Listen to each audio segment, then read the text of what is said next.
جہاں تک بات اختلاف کی ہے، کیونکہ ہمارے مزاج میں اللہ نے دو چیزیں رکھی ہیں.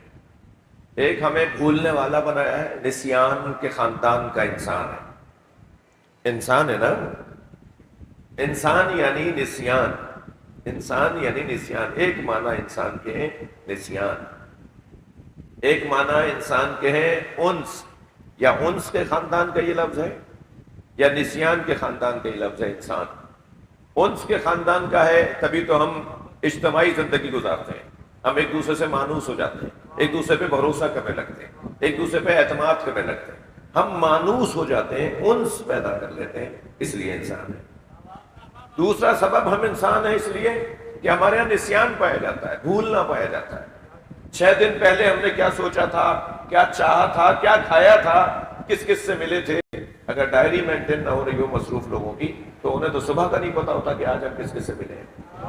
ہمارے اندر بھولنے کی کیفیت ہے، اور جس کے وجود میں اللہ نے بھولنے والا یا بھولنے کو قرار دیا ہو، اس کے لیے ضروری نہیں ہے کہ اسے بار بار یاد کروایا جائے.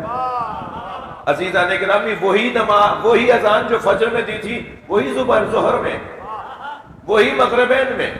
اذان بدل دو نا، مغرب کی اور کر دو. اچھا چلیں اذان کے اوپر تو شاید کوئی بھائی کہے کہ ہاں ہم نے صبح کی بدل دی ہے. صلوات پڑھیں ذرا محمد والے.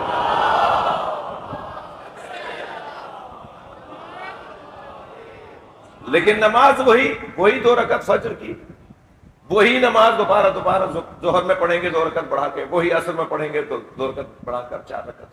وہی نماز، وہی الفاظ.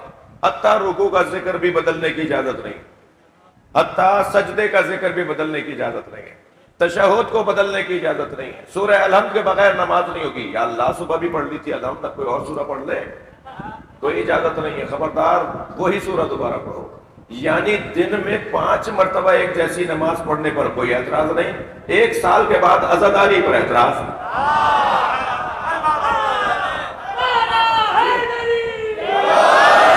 ہر سال وہی بات کرو گے، بار بار کربلا دہراؤ گے.